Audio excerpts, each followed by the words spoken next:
Hello, and welcome back to my ArundelBiz podcast. I'm Grayson Orfe. And I'm Allison Akers. We're your hosts from Arundel Economic Development. Today we are sitting down with John McBeth of Next Century Corporation. Next Century is an important employer here in Anne Arundel County in the Fort Meade area. So John, introduce yourself. Give us a little bit of background. Well, first of all, thanks for coming to visit us. We Thank you. appreciate it. My name is John McBeth. I'm one of 4 founders of this company, Next Century. And my background is I was a software engineer early in my career, born and raised in this area. And I've been involved in companies. I've been involved in the creation of other companies besides this one. I've been through IPOs, and I'm really proud to be part of this one now. So you've always been around the Fort Meade area in Anne Arundel County itself? Or? Grew up north of Baltimore, Okay. and then moved into Howard County in the mid-'80s. So. Well, we won't. So today we're actually filming on the eve of 9/11, which is very fitting because, as I understand it, Next Century Corporation was founded in response to the events of 9/11. So can you talk a little bit about why you were founded and why that's important to you? Sure. So a little bit of what was going on at the time. I was actually part of a venture-backed startup, which was founded on September 4th, 2001. Oh, wow. And my role in the startup was to buy companies. And my first opportunity to do so was on 9/11 in San Diego, where I was attending a conference. And so my assistant, Candy Krug, came to me during that week and she had a piece of paper with 4 flights on it. And she said, I recommend you take the first one on the sheet of paper, American Flight 77. And I'm only sitting here today because I lived in Howard County and I didn't want to drive to Dulles to catch an 8 o'clock flight. Wow. And so I said to Candy, nah, can you take me out of BWI instead? Yeah. And she said to me, well, there are no direct flights on the morning of September 11th. You'll have to go the night before. And so I actually flew out on the night of September 10th, woke up on the morning of September 11th, turned on the news and saw one of the towers burning. That's incredible. Wow. So the conference was a bust. It was canceled by noon of that day, and of course the airspace across the United States was closed. Sure. And I eventually, on Thursday morning, got a rental car and proceeded to drive across this great country. Yeah. And it was during the drive that I just kept thinking, how could we let this happen to us? And how is it that we didn't know this was coming? And so I came back and sat down with my partners of the startup and said, I'm sorry, guys, I have to go do something else. I need to help make sure that this kind of thing doesn't happen again in the future. And so I got together with 3 gentlemen that I've known for many years, people of very high integrity, very patriotic, and we created this company. That is a very powerful story. Wow. Yeah, definitely. What are some of the innovative projects that you guys got going on here? Like, what are the things that are cutting edge? Yep. Give us the scoop. Oh, we got so many fun things going on here. First of all, we're about 160 people. Okay.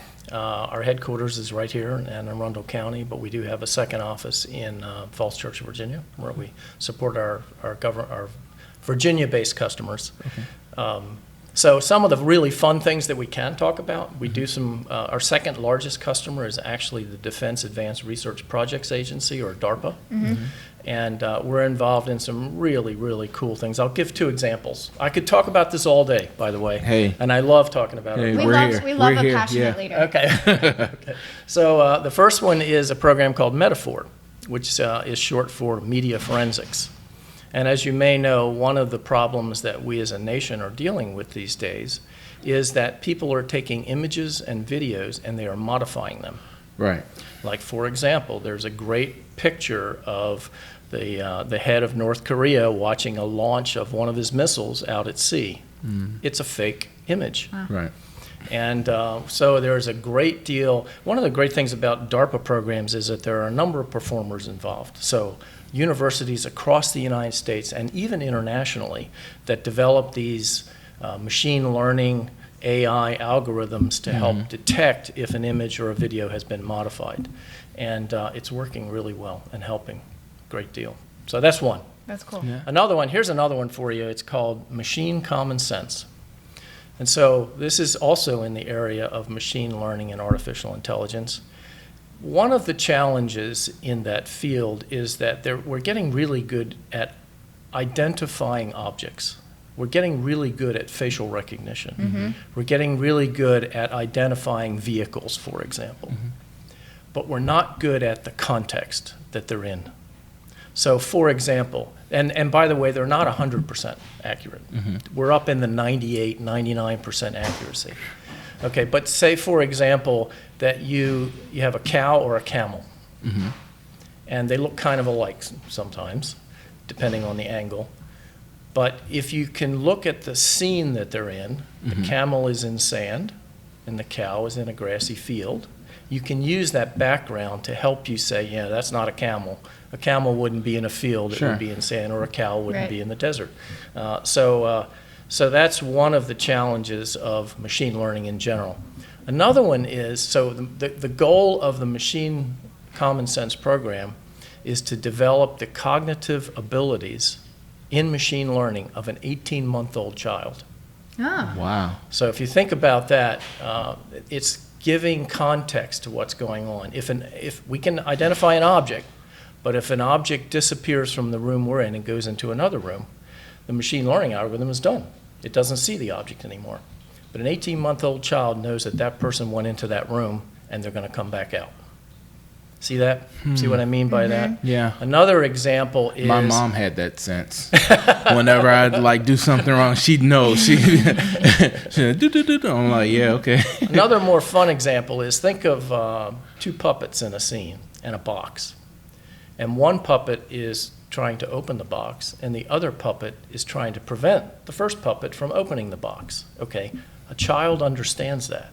And a child can begin to relate to the good puppet who's trying to open the box and even help, if they could, Right. him to open the box. That's the kind of thing we're looking for out of the machine common sense. And then if we can get to an 18-month-old cognitive ability, then we'll go further. So you're helping to That is build awesome. all of that. We're and helping to then- build the algorithms and do the integration around that program. That's cool. I actually just took a class in That is awesome. data automation and AI and Did you really? machine learning. Wow, yeah. that's great. As it applies to marketing. But yeah, Wow, it's an interesting Yes. field, Yeah. still pretty new, right? Very, very new. But in the last 10 years, we've come a very long way in the field. So, No, yeah. yeah. So. Well, so I understand that Next Century just recently won Washington Post Top Workplace, and you're actually one of Glassdoor's top CEOs. So those are two really incredible honors, and I think you should be Thank really you. proud of that. And Next Century is clearly a good company to work for. So you've built a really good culture. Can you talk about that culture, why employees really do value that? Yeah, so there's a couple of secrets to this, or maybe they're not secrets. One is your values, your corporate values. And if you were to look in all of our conference rooms, you will see our guiding principles are on every wall in all of our conference rooms. And so, first of all, you have to be an organization of integrity. Mm-hmm. And you have to walk the talk. And all of the leaders here walk the talk. And so employees are never surprised by actions. They know what we're going to do, and it's the right thing. The other part of it is what we refer to as great and worthy purpose. I mean, we believe that all organizations must have a great and worthy purpose. And the reason for that is it creates a place where people can accomplish great things. And so our great and worthy purpose is to protect the country. And we think it's great and worthy. And Say so. when our employees are involved in projects, which they're involved in every day, where they actually make a difference and save a life, that's really gratifying work. That really is. So those are the two things, integrity and the great and worthy purpose. Now, along that line, what for like entrepreneurs that are kind of coming along right now, what type of culture would you say that they should aim to have? Yeah. Because it sounds like yours is very successful and it's very important and it's very detailed. What advice would you give them in setting up their own cultures? Yeah, so many years ago, a mentor of mine, a business mentor of mine said, we have come to the pop psychology view in this country that if you make people feel good, they will perform better. And there is no empirical evidence whatsoever that that's true. Instead, what you need to do is you need to make it necessary for people to accomplish great things. And therefore, that's where the whole great and worthy purpose comes from. And so I would say to entrepreneurs starting a business, find something that you're really, really passionate about. And just live that passion. And of course, be a person of integrity. Never, ever compromise your values. I've seen business leaders say, well, that company's doing it, so it must be okay. Or if I don't do it that way, then I'm going to suffer. Don't ever compromise your values. Stick to your values. And be transparent. Be open. We are what's called an open book management company, which means we freely share the financials and the business development and all the things that are going on so that all the employees know where we're headed and what we're about. So It's fantastic advice. Yeah, absolutely. So, John, you're an active board member of Fort Meade Alliance. So, for those that don't know, Fort Meade Alliance is a great esteemed partner that economic development works with, as well as all of a lot of the businesses supporting the fort. So, Fort Meade Alliance supports the mission and the people of Fort Meade through business connections, through workforce initiatives, transportation, transportation solutions. But so where do you see the future of Fort Meade, and can you talk a little bit about your involvement with Fort Meade Alliance? Yeah, so I actually, maybe 2 years ago, started looking around, because there are tons of industry groups. There are. Right, to choose from. And I thought, I really want to pick one that is really giving back to the community that it's in. And I studied several of them, and I took a look at Fort Meade Alliance and then started meeting with some of the members of the board of directors of Fort Meade Alliance. And it became very clear to me that this community around here really does surround and is very engaged in Fort Meade. And they need our help. There's a lot of young military people that could use our support. Absolutely. And so I reached out to them and said, I'd like to help. How can I help? And they fortunately asked me to be on the board, and so we're involved in a number of different initiatives there, which are very exciting. The Resiliency Center, Yep. You're familiar with that? Yep. Okay, which is a great resource to military families, renovating that building and putting those services for military families into the building. Next Century is developing the kiosk software for the Fort Meade Alliance. Yes. Cool. Actually, I think it'll be debuted this week at the Fort Meade Alliance board meeting. Very cool.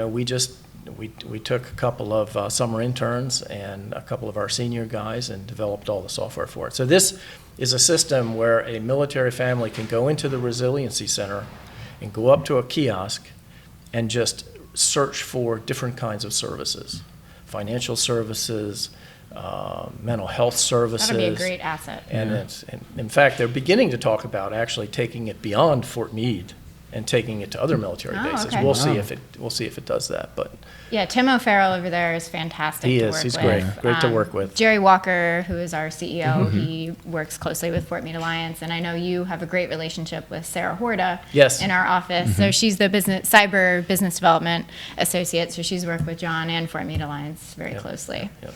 So why is the growth in and around Fort Meade so important to Anne Arundel and the companies that are supporting around here? Yeah, so I hope people understand what a jewel this area is. I mean, we have the National Security Agency here, we have the new U.S. Cybercom here, we have DISA here, we have a number of other agencies right here in this local area. And it is got to be one of the leading technology areas in the country. I mean, if you think about what NSA does and what Cybercom is standing up to do, it is really, really leading edge technology. And so the opportunities here are enormous, and the growth potential is enormous. One of the things we say in business is you have a choice. You're either growing or you're shrinking, right? There's no in between. Yep. And so this Fort Meade area provides tremendous growth for Anne Arundel County. And what does that mean? It means opportunities for people. It means economic health. It does. And all those kind of things. It's a jewel for the nation. We know that. We're just trying to get the Yep. message Yes. out to make sure that everybody Absolutely. else knows how important Fort Meade is to the entire country. Right. Yeah. Right. Now, what's next for Next Century? Like, what do you guys have on the horizon? Well, one of the great things about being in the technology field is that the only constant is change. And there's always some new technology coming out, and there's always some new challenge. So one of the things that we think about a lot is we are sensing more and more. Mm-hmm. And what I mean by that is we have, in the world, we have more different kinds of sensors. We have more video cameras, we have more cell phones, we have Twitter, we have Facebook, we have all those things. So the information that is available now is just mind-boggling. Yeah. And so the technology advances are, how do you find, so go back to the Next Century's mission. Mm-hmm. Okay, we're in the business of protecting the country, right, which means we want to be able to detect an upcoming event before it happens. Mm-hmm. And we want to get the information to the people who can actually prevent it from happening in real time, wherever they are. Okay, there's a lot of technical challenge associated with it. Yeah. What sensors are out there? How do you access them? How do you process the data? What kind of predictive analytics can you do on them? And then you want to give the end user the answer. Mm-hmm. Do this, do it now, and here's why, kind of thing. Yeah. So just lots of technology. Oh, that's awesome. Always looking forward. Always looking forward. That's awesome. So as we mentioned in one of our past podcasts, I think we've seen a trend emerge in all of the business leaders that we're sitting down with, and that is partnerships, community, and giving back. And I think you are no stranger to that. Mm-hmm. Can you talk about how you invest your time giving back to the community? Yeah, so it's our opinion that we do have an obligation as a business in a community to give back to the community. And I think that you would find that all responsible organizations do, and particularly in this area around Fort Meade, they're very engaged in giving back. And so we as a company give back through the Fort Meade Alliance, both financially and doing things like the kiosk. To the local community, we have a very active Women in Computing initiative where we bring 9-year-old girls in and we expose them to technology to try to get them excited about it, and a whole bunch of other things. On a personal level, I actually have one of the founders of an organization called Dream Builders, which is based in Howard County. And what we do is we take teams of teenagers really around the world to build homes for those in need, usually in disaster recovery areas. And as we all know, unfortunately, there's no shortage of that need these days. But there's a whole bunch of reasons for it. One is to try to give the teens that sense of service that they carry forward with them, obviously helping those in need. But so those are the kind of things. Why is that important to you, and why should others invest back? Well, one of the things that we have learned is that when we go and do this kind of thing, this is a pretty affluent area, right? And so our kids grow up in an environment that many people in the world don't experience. So we want them to see what it's like in other areas of the world. We want them to see what happens when a family loses everything they own. I mean, we're hearing about that this week in the Bahamas, right? So that they understand what they have, and that they have that sense of giving back, And they, by the way, I'm very, very bullish on, I call it this crop of kids that are coming out. They really, really want to make a difference, and they really want to give back. And we just provide the vehicle to allow them to do that. It's an important vehical. And cultivate that energy in them to, keep that going for a lifetime. Right. That's great. Right. That's great. Now, one last fun thing. Okay. All right, so I am let's role play for a second. Now, I'm a graduating member of class 2020. You look a little old. It's been a rough life in high school. But what advice would you give me for looking for a job? Because there are many great companies, but not a lot of great jobs. What advice would you give that person looking for that great job? Okay, so I was just talking about this yesterday with a senior class at UMBC. Perfect. So Perfect now it timing. happened to be a computer science class. Yeah. So Uh-huh. can I focus on Yes. computer Sure, science? absolutely. Okay. So here's what I said to him. I've been in this field for many years, decades. In my entire career, there's been a shortage of software engineers, There has. except for one 6-month period in the year 2000. Right after the internet bubble, software engineers were actually being laid off. 6 months later, they had all been rehired, and in most of my career, there's been a severe shortage. Today, we're in severe shortage. So what does that mean for you, young graduate? It means that you can pick whatever industry you want, Yeah. and the software will be involved. So sit back and think about what you really want to do. And the phrase we use here at Next Century is destiny. What is your destiny? What is your destiny? Oh, I like that. Yeah, I like What that. is your yeah. destiny? In fact, secret, although now it's going to be public, is that I interview every candidate here. I'm the Oh, last that's interviewer, and I have basically one question, which is at some point I'll turn to you and say, so tell me what your destiny is. And you should know what your destiny is. You Yeah. should think about that as a graduate. And like I said, it doesn't matter what industry. I mean, if you want to be in the healthcare and you want to cure cancer, software is involved, right? Yeah. So think about it and choose what destiny you want. And then go find the companies that are in that industry and go in with them with the passion to say, you know what? I want to make a difference. I want to cure cancer. And I bet you that you get a job offer because employers are really looking for that passion and that Yeah. focus. So that Absolutely. would be what I would say. Absolutely. and I think you Awesome. have a couple of job openings, at least the last time I've seen. You're always hiring. Yes, so always. Any plug for future hires? I would Anybody looking say- for a job? I would say if your destiny is to be involved into protecting this great nation, then you should come see us. Absolutely. I would agree. Yep. Absolutely. Absolutely. Well, John, thank you so much for sitting down with us. This was a really great conversation. I think it's Yeah. an important conversation. Well, thank you. It's my Especially pleasure. in September. Yes, Sure. right. Sure. If you look on the wall over there, you'll see the brochure. I from the- actually did take a you? picture. Did you see Yeah. the date? Mhm, Yeah. I did. Yeah. Yeah. Yeah. Absolutely. Yep. So you can find this episode of my ArundelBiz podcast and more on all of our social media. That's on Facebook, Twitter, LinkedIn, as well as on our YouTube channel where we host everything. We also have it as an audio file on all of the places that you can find podcasts. So tune in, check out your local business leaders, like fantastic leaders like John McBeth here in Next Century, as well as others around Anne Arundel. These are your employers that are hiring your local community. So we look forward to sitting down with others.